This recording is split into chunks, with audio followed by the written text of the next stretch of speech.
Good afternoon, Bab Nene. Good afternoon to you, Prof. Yes, this is Brics Africa TV, and we're glad to have you here with us. Thank you for having me. Yes. This is the 12th anniversary or the 12th edition of this initiative, TEHA. What are the successes that you have observed, and what have been the challenges in the past 12 years? Well, perhaps let me start with the successes, but also to indicate that over the years, this European House Ambrosetti community of chief executives has grown, both in terms of numbers, but also in terms of building partnerships and relationships, and has brought about, because we are a think tank, but also a consultancy organization, and also do bring together corporates and the public sector as well. So in these events, we are able to invite policymakers and bring them under one roof with the corporate and the captains of industry. But also not only in Southern Africa, as this chapter is for Africa, but also brings in players from Europe.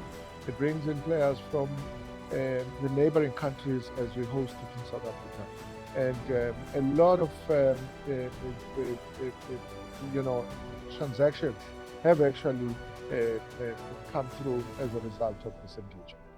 Yeah. And then, of course, challenges would mainly cut across being able to get a membership that begins to find relevance in what it is that each one of us does, but also implementation of some of the recommendations that come out of the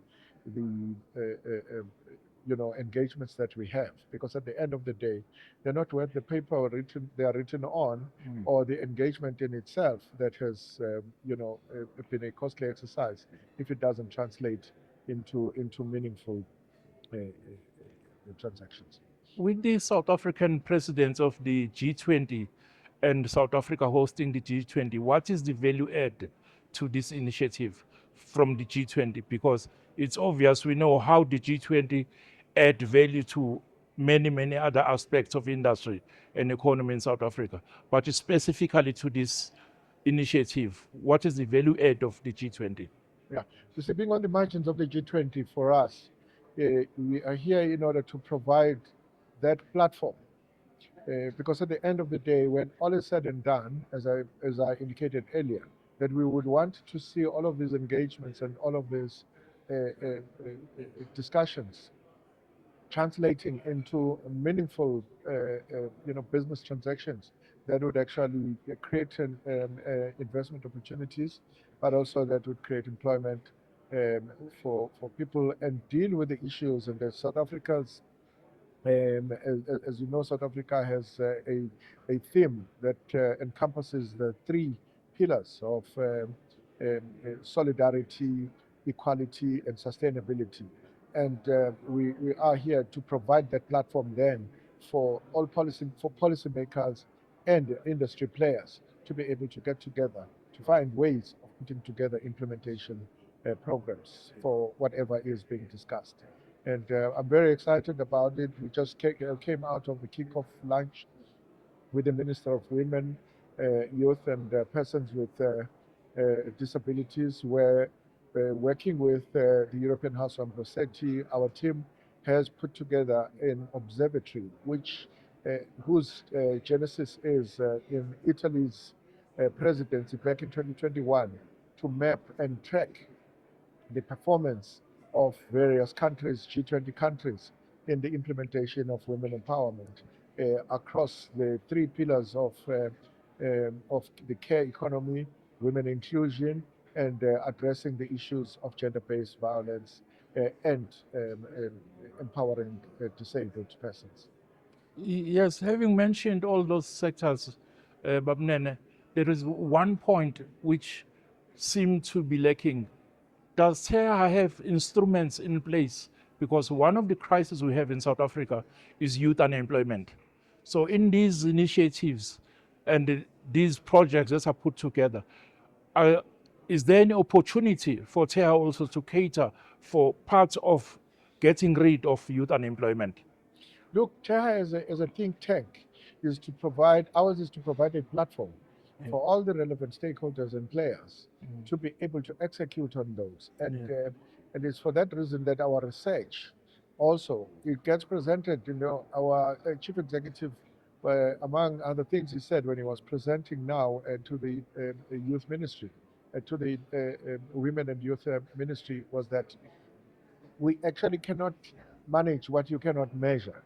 So it is important for us to provide them with the statistics and also the evidence in order for us to look at ourselves in the mirror, for each country, for each player in this instance, to look at ourselves and look at themselves in the mirror to see how we are doing in order to enhance the accountability of various players in trying to deal with issues of youth unemployment, of women empowerment, of financial inclusion. All of those things need to be taken as a package and not as exclusively individual initiatives on their own. Yes. Looking at the pamphlets, having attended one of the sessions now and some conversations, one can see that this initiative straddles through Africa and through Europe. But if you look at actual numbers in terms of trade and in terms of exchange, infrastructure and all that, one then starts to realize that there's less communication within Africa and Africans themselves. So that brings to mind one more instrument that has come up recently, the Africa Free Trade Agreement. Indeed. What influence or what push can TEHA have in order for the Africa Free Trade Agreement to be implemented at a faster rate? Because we can just name airways. In order for me to go from here to Senegal, I've got to go via France. Yes, things like so. How can this initiative help also fast track the Africa Free Trade Agreement? Look, and that's why we also put in place instruments to be able to track and map progress in all of those initiatives, because at the end of the day, we need to be able to reflect on how we have done up to this point, but again, prepare ourselves for a future. And I would imagine this will serve as a springboard going forward. And I always say, given the geopolitical challenges as we've seen with the issues of America, and I think this actually gives us an opportunity as the continent to begin to look at all of those instruments that have been put in place in order to be able to promote intra-Africa trade that we now have to implement, because in order for us to win this battle, we do need to implement. All of those are on paper. All of these things are in the agreement itself.